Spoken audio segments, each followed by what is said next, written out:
All right, well, what's up, YouTube? Well, as some of you know, I did take out all my interior and I did a lot of the sound. Well, basically, I sound did in pretty much the whole inside of the cab except for like the roof.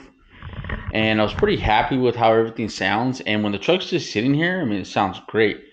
But I did notice that when I was driving down the road, I was getting like some road noise. And at first, I couldn't figure it out. But come to find out, it's coming from like some vents back here. And you can kind of see them in the cab behind the carpet back there. But that's for, I believe it's, for like if the airbag goes off or like when you close the door, the cabin's not completely pressurized. I believe that's what it's for.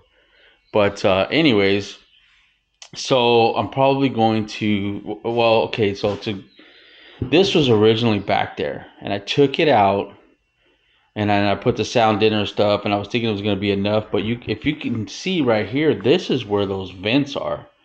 So it like absorbs, I believe, some of the sound.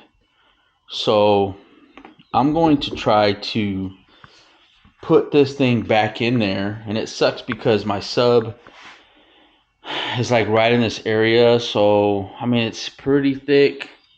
It's probably why it, helps with the sound so much. But I'm going to try to get it in there. And hopefully it's not going to make me push the seat too far up. Because I even thought about cutting this where the sub was. But I'm going to try to do it without cutting the sub. So what I'm going to do is I'm going to pull the truck back. I'm going to take the seats out and so I can get completely in there. Probably just stick the seats to the side so I don't take off seat belts and stuff. But just so I can get in there and get it in there as best as possible and then put everything back. And then I'll probably get a little bit of footage of that or whatever. But then we'll take it for a drive and see if that thing really does make a difference because if you have that and you're doing this to your truck, you may want to leave that back in there. But anyways, let me get the truck pulled out and we'll just go from there. Before I move forward a little bit, I want to see the vent right here that I'm talking about. There's one on both sides right here. I did have some of the sealers kind of just barely going over a little bit. I was trying not to block it completely, but anyways, that's what I'm trying to cover. I believe that's where that noise is coming from.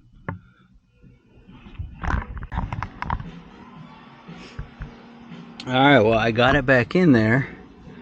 It was kind of a pain to get those parts right here because of this right here. But I got it in there. I just got to put a couple more clips on and then put this backing piece on. And then we'll see how everything fits and then go for a drive.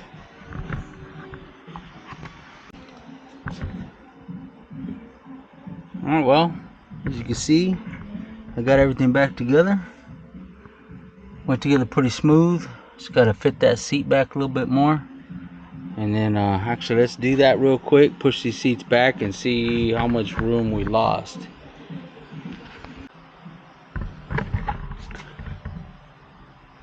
Alright, well, I'm not sure if you guys could tell, but you can see where the seat is compared to mine. I didn't really lose that much. I'm not even that tall, but I drive with my seat all the way back. And then the backrest all the way back is like as far as it'll go. Let's go on this side, see if we can take a look. But it almost feels like it's the same as it was. Because this seat was sticking forward a little bit more than the back. So maybe just a little bit, a quarter of an inch maybe. But it's still a comfortable. It's still very comfortable. It's not bad at all, actually. So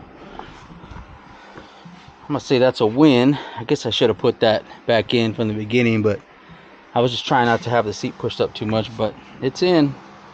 So we're gonna take it for a drive and see if it makes a difference, because if it does, I'm definitely gonna talk about it. So let's go for a ride.